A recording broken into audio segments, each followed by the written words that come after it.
कहानी शुरू होती है धरती के 2071वें साल में, जहां इंसानों को अर्थलिंग नाम से जाना जाता था। 20 साल पहले हुई इंटरगैलेक्टिक वार की वजह से धरती पर कई प्रकार की बीमारियां फैली होती हैं, जिनसे सभी लोग प्रभावित होते हैं। ये वॉर चर्नो नाम के एक साइंटिस्ट ने शुरू की थी, जो कि अपने डेडली वेपन्स की मदद से पूरे यूनिवर्स पर कब्जा करना चाहता था। और अब चर्नो दुनिया का सबसे डेंजरस कैदी है, जो कि अर्थ की एक अंडरग्राउंड प्रिजन में कैद है। इसके बाद हमें एंटो नाम के एक लड़के को दिखाया जाता है, जो कि पानी भरने के लिए एक लाइन में खड़ा था, पर एकदम ही उसके ऊपर वहां एक खंबा गिर जाता है। वो किसी तरह उस खंबे से तो बच जाता है, पर हमें दिखाया जाता है कि ये खंबा अपने आप नहीं, बल्कि एक मिस्टीरियस क्रिएचर ने उसके ऊपर अपनी पावर की मदद से गिराया था। इस क्रिएचर का नाम वालिया होता है, जो कि चर्नो की ही बेटी थी। वालिया अपने आप को चर्नो के पास एक स्पेसशिप जैसी दिखने वाली प्रिजन में प्रोजेक्ट करती है। हमें पता लगता है कि चर्नो ने वालिया को एंटोन का डीएनए लाने का काम दिया है, जिसमें वो बार बार फेल हो रही थी, जिसकी वजह से चर्नो का इन्वेंशन, जिसका नाम प्रोटोजीन था, वो पूरा नहीं हो पा रहा था। और प्रोटोजीन ही चर्नो की इस जेल से आजाद होने की आखिरी उम्मीद थी।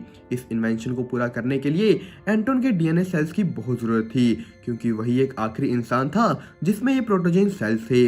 इसके लिए चर्नो अपनी बेटी वालिया को जरूरत पड़ने पर एंटोन को मारने तक की बात कह देता है, जो कि वालिया को इतनी अच्छी नहीं लगती। जहां चर्नो की जेल धरती के गहरे अंडरग्राउंड में थी, वहीं एक फ्लावर जैसी दिखने वाली स्पेसशिप धरती के बिल्कुल ऊपर आसमान में थी। ये स्पेसशिप एक स्टेडियम थी, जहां कोस्मोबॉल नाम की एक स्पोर्ट खेली जाती थी। इस खेल में 4 लोगों की टीम एक वेव ईटर नाम की एनर्जी बॉल को 5 बार किक करके अपना गोल करते थे। यह गेम एक इंटरगैलेक्टिक गेम थी, जहां दूसरे प्लेनेट के लोग भी हिस्सा लेते थे। धरती की टीम के प्लेयर्स स्टैन, नताशा और पेले नंबर्स में कम होने के बावजूद भी दूसरी टीम पर भारी पड़ रहे थे, और ये कोस्मोबॉल की गेम पूरी धरती पर ही बड़ी बड़ी स्क्रीन में कास्ट हो रही थी और सभी के मनोरंजन का साधन बन रही थी। पर दूसरी ही तरफ एंटोन इन सब चीजों से परेशान था कि सभी लोग अपना काम धंधा छोड़कर इस गेम को देखने में लगे हुए हैं और अपना टाइम वेस्ट कर रहे हैं। वो कहता है कि इस गेम को देखने के बजाय अगर ये टाइम कहीं और लगाया जाए तो अच्छा है। स्टेडियम पर हम देखते हैं कि दोनों टीम्स एक दूसरे को काफी अच्छी टक्कर दे रहे थे, पर जिन बॉल्स के साथ वो खेल रहे थे वो कोई आम बॉल नहीं, बल्कि चर्नो के वेपन्स हैं, जिन्हें वो अर्थ के बाहर भेज रहा है। यहाँ पर हम देखते हैं कि चर्नो एक बॉल को अपने कंट्रोल में लेकर उससे 2 गार्ड्स को घायल कर देता है। बेलो को जब इस बात का पता लगता है तो वो इस गेम को रोककर वेव ईटर को अपने कंट्रोल में लाता है, जिसे फिर से प्लेइंग फील्ड में भेजकर गेम को कंटिन्यू किया जाता है। गेम तो टाई हो जाती है, पर यह पहली बार थी जहां धरती की टीम इस गेम के फाइनल्स में जाने में सफल हुई है। चर्नो इन चीजों को देखकर बहुत गुस्सा होता है कि उसका बनाया एक और पावरफुल वेपन पत्थर के टुकड़े में बदल दिया गया है। रात होने पर जब एंटोन अपने घर आता है तो देखता है कि उसकी माँ की तबीयत बहुत ज्यादा बिगड़ने लगी है।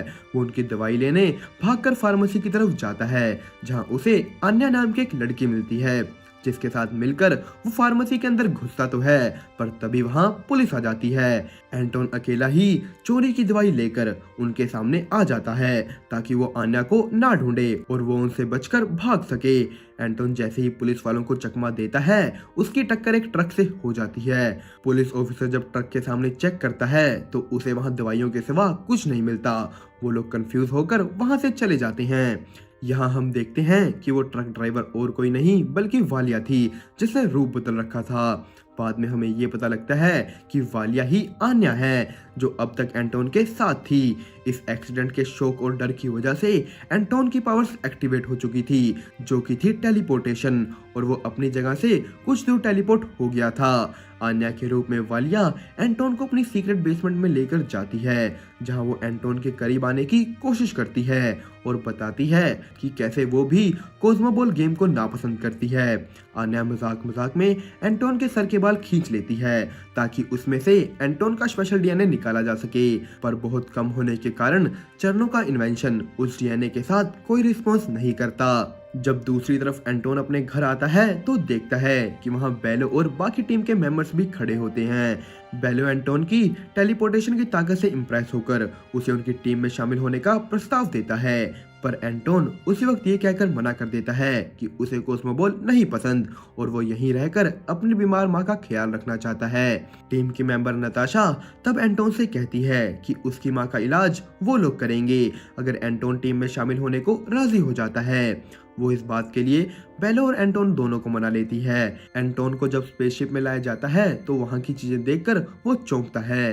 बेलो एंटोन का डीएनए सैंपल कलेक्ट करके उसका एक छोटा सा कंपेनियन स्पटनिक तैयार करता है। स्पटनिक एक रोबोट है जो गेम्स के दौरान एंटोन का गियर और आम जिंदगी में उसका बडी है। टीम अर्थलिंग के हर एक प्लेयर के पास एक एक स्पटनिक था जो कि उनके डीएनए से बनाया गया था। एंटोन प्रैक्टिस की शुरुआत में बहुत परेशान होता है, पर कुछ समय के बाद वो अपनी एबिलिटीज को कंट्रोल में कर लेता है। बेलो इस चीज से इम्प्रेस होकर एंटोन को आने वाली गेम्स में खेलने के लिए कहता है और नताशा के साथ एक इंटरगैलेक्टिक मीटिंग करने के लिए निकल जाता है। इस मीटिंग में वो सभी से एंटोन की मदर की डिसीज का क्योर ढूंढने के लिए मदद मांगता है। वो सबको बताता है कि एंटोन किस तरीके से एक बहुत ही स्पेशल एथलीट है। अब हम देखते हैं कि एक तरफ नताशा एंटोन के करीब आने की हर कोशिश कर रही होती है तो दूसरी तरफ अन्य एंटोन की कोस्मोबॉल के प्रति नफरत का फायदा उठाकर उसे एक जहर देती है जो कि उस पूरी शिप को तबाह कर सकता है। आन्या सबसे छुपकर एंटोन को किस करते हुए उसे वो जहर पकड़ा देती है। एंटोन के स्पटनिक को आन्या पर शक होता है। नताशा एंटोन को बताती है कि स्पटनिक अपने ओनर्स के लिए आने वाले डेंजर्स को स्कैन कर लेते हैं और उसी हिसाब से बिहेव करते हैं। गेम से पहले होने वाले स्कैन में उस जहर का किसी को पता नहीं लगता।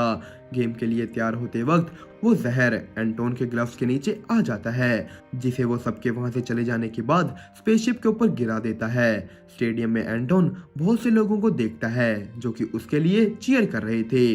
वहीं धरती पर भी उसकी माँ पुलिस ऑफिसर के साथ एंटोन की गेम देखने के लिए बैठी थी। गेम शुरू होती है पर एंटोन वहां पे साइड में ही बैठा रहता है जिसकी वजह से गेम देखने आए लोग उस पर चिल्लाने लगते हैं।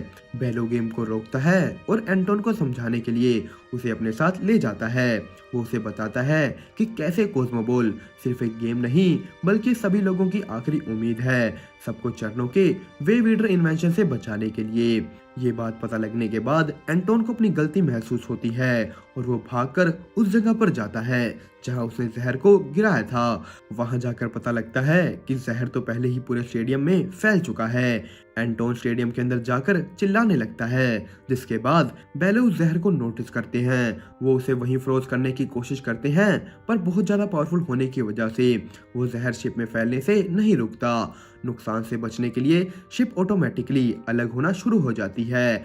नताशा बाकी सब लोगों को बचाने की कोशिश करती है पर एक वेव ईटर उसकी तरफ बढ़ने लगता है।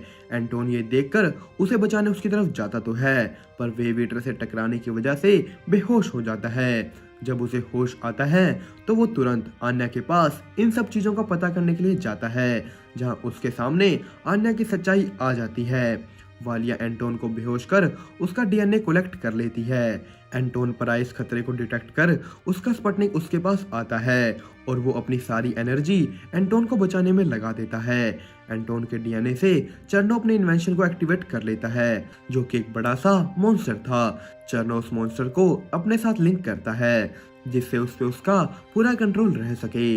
एंटोन के डीएनए की वजह से वो मॉन्स्टर भी टेलीपोर्ट कर सकता था जिससे वो इस प्रिजन से बाहर जाता है। इधर हम देखते हैं कि एंटोन होश में आ गया है और उसके पास नताशा और बेलो दोनों खड़े हैं पर तभी चर्नो बेलो को आवाज देकर बुलाता है। वो उसे अपना क्रिएटर कहता है और कहता है कि तुम मेरा साथ दो ताकि हम इस पूरे यूनिवर्स पर राज कर सकें। नताशा ये सुनकर कंफ्यूज हो जाती है कि चर्नो ने बेलो को अपना क्रिएटर क्यों कहा। नताशा बेलो से ये बात पूछती है मगर वो उसका कोई जवाब नहीं देता। इसके बाद बेलो सब लोगों को कोस्मोबॉल की सीक्रेट के बारे में बताता है कि कैसे ये सिर्फ एक गेम नहीं बल्कि एक लड़ाई है जो कि पूरी दुनिया को चर्नो के इन्वेंशन से बचा रही थी। एंटोन इन सब चीजों से बहुत दुखी था। वो दुखी था अपनी गलतियों को लेकर जिसकी वजह से इतना नुकसान हुआ था। एंटोन अपने स्पुतनिक को लेकर जमीन पर ही लेट जाता है, जहां उसकी मदर आकर उसे समझाती है कि धरती पर रहने वाले लोग कोई ना कोई गलती करते ही हैं, पर असली इंसान वही है जो कि अपनी गलतियों को सुधारता है। इधर नताशा फिर से बेलो से सेम सवाल पूछती है कि चर्नो ने बेलो को अपना क्रिएटर क्यों कहा था।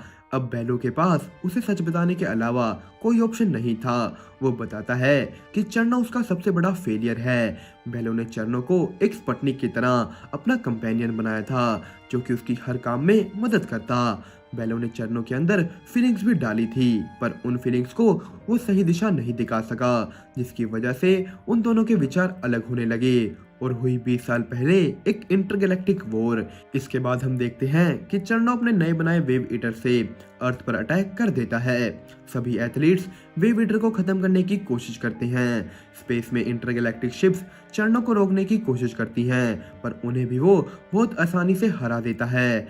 बेलो और नताशा ये सब देख रहे होते हैं। वो स्टेडियम वाली शिप से चर्नो का पीछा करते रहते हैं। धरती पर धीरे धीरे सभी एथलीट्स घायल हो रहे थे और ये वेव ईटर्स तबाही मचाने लगते हैं। इन सब चीजों को जब एंटोन देखता है तो अपने स्पुतनिक को होश में लाने की कोशिश करता है।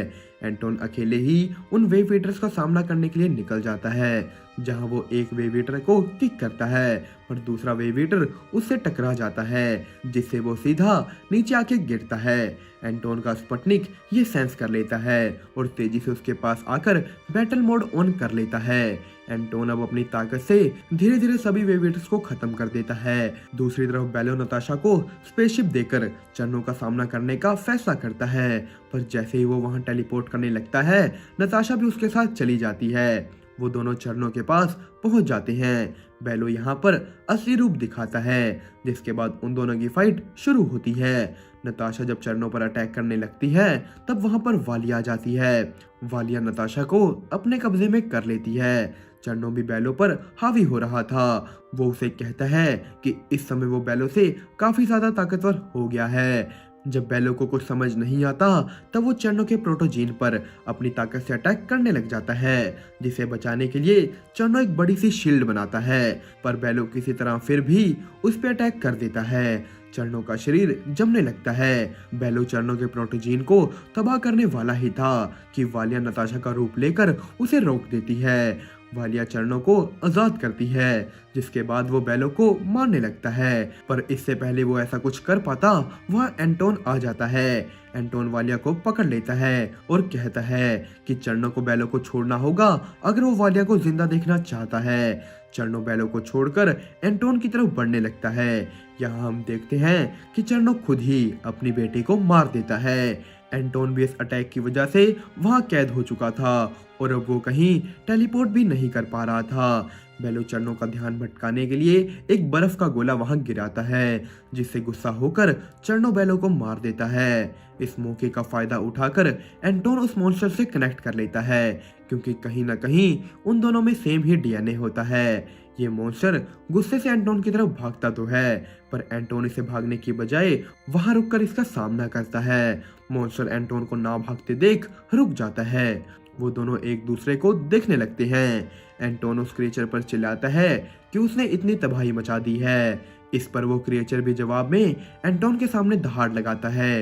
एंटोन उस क्रिएचर को आराम से सहलाता है, जिससे कि वो उसका विश्वास जीत लेता है। चर्नो का अब इस क्रिएचर पर कोई कंट्रोल नहीं रहता और वो चर्नो को अपने अंदर से भी निकाल कर फेंक देता है, जहां से चर्नो सीधा आग के गोले में गिरता है, जहां वो जलकर मर जाता है। नताशा भी कैद से आजाद हो जाती है। नताशा और एंटोन वापस टेलीपोर्ट होकर धरती पर जाते हैं, जहां पर हम देखते हैं कि वो वेव ईटर भी अब रुक चुके थे।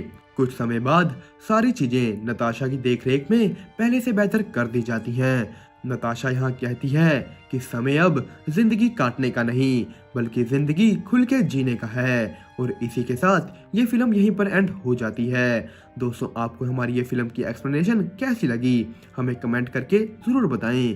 साथ ही साथ और भी बेहतरीन इंटरेस्टिंग मूवीज की एक्सप्लेनेशन देखने के लिए इस वीडियो को लाइक और चैनल को सब्सक्राइब कर दें। अब हम मिलेंगे आपको अगली वीडियो में, तब तक के लिए अलविदा।